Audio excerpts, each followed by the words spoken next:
জ্যামটা কতটা পরিমাণ।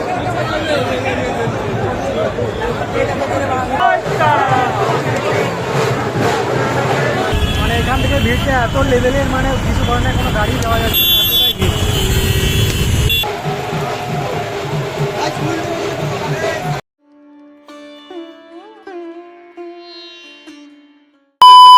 তো guys, welcome back to my new another blog. তো গাইস, অনেকদিন পর ভিডিও আসছে। তো আজকে কৌশিকী অমাবস্যা, সেই বলে আজকে তারাপীঠ যাচ্ছি। সামনে আছে আকাশ, সুমন্ত, আর এদিকে আমি।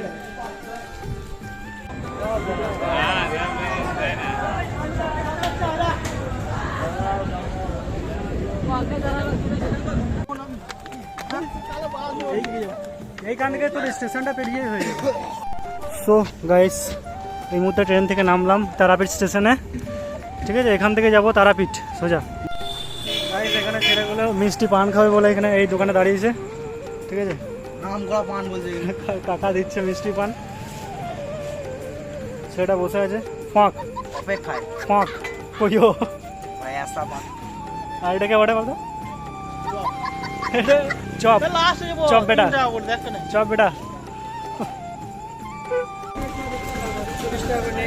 গাড়ি চালু চলবে তো।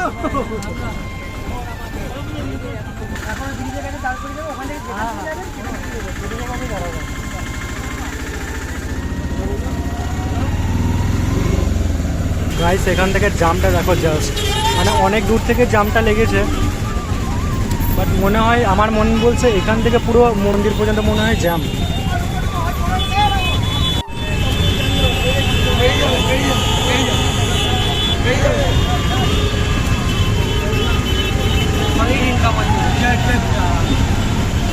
মানে এখান থেকে ভিড়টা এত লেভেলের, মানে কিছু ধরনের কোনো গাড়ি যাওয়া যাচ্ছে না।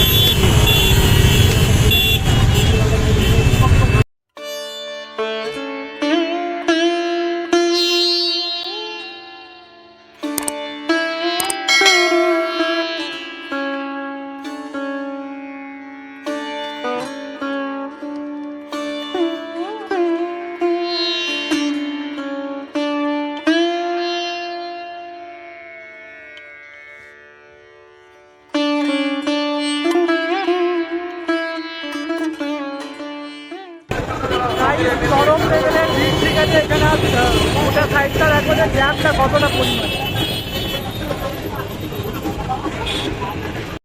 গাইস, ভিড়টা দেখো শুধু, আর কিছুক্ষণ পরই না আমাদের সাথে ঠিক এমনটা ঘটে। গাইস, কপালটা এতই খারাপ, মানে আমরা গাড়ি থেকে নেমেছি জাস্ট, আর কিছুক্ষণ পরই বৃষ্টি নেমেছে। মানে তারাপীঠ মায়ের মন্দিরের এখানে বিশাল বৃষ্টি। এই যে বাইরের অবস্থাটা এরকম।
তারাপীঠ মহাশ্মশানের ওখানে মায়ের ভোগ দিচ্ছিল, আর সবার মতো আমরাও দাঁড়িয়ে পড়েছিলাম। আর ভোগটা খুব সুন্দর ছিল খেতে। আর এদিকে সাধুগুলো সব সাধনা করছিল। আমার একটা জিনিস খুব খারাপ লাগলো, এরা সাধনা করতে যায় না মদ খেতে যায় কে জানে।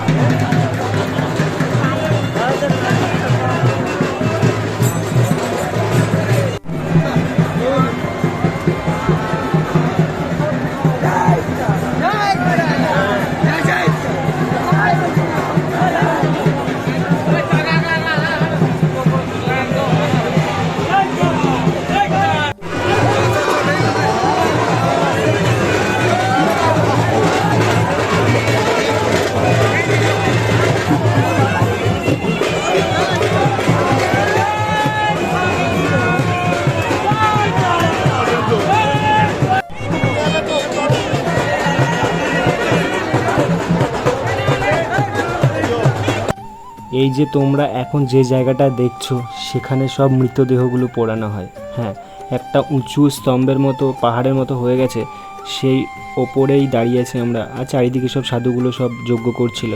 আর এখানে এসে আমার পুরো খারাপ হয়ে যায় অবস্থাটা, কারণ চারিদিকে সব যজ্ঞের ধোঁয়া।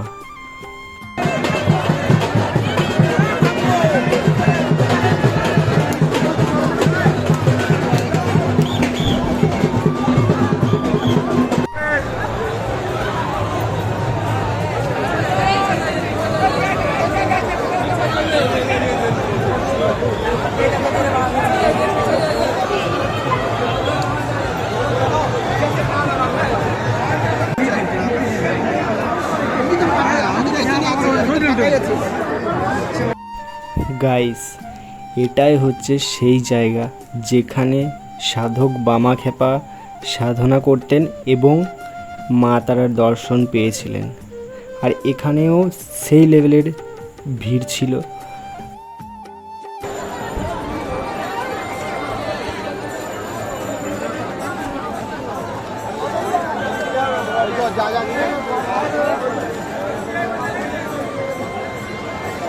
মন্দির থেকে বেরিয়ে গেছি, এই মুহূর্তে আমরা এখন আছি রামপুরহাট স্টেশনে।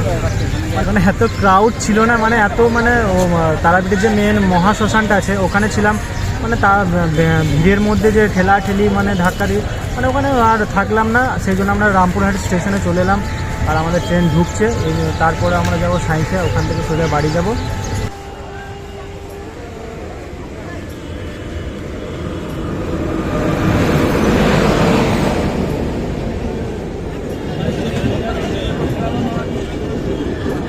One hour later.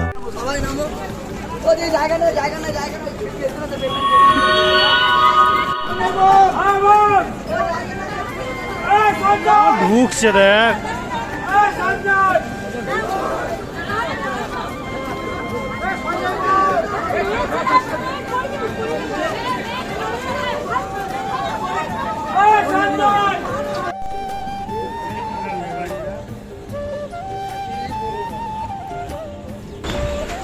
তো গাইস মানে কি বলবো, মানে ট্রেনেও এত মানে ভিড়, মানে ঠেলাঠেলি করে চাপলাম, প্লাস নামার সময়ও মানে খুবই রিক্সে নামলাম।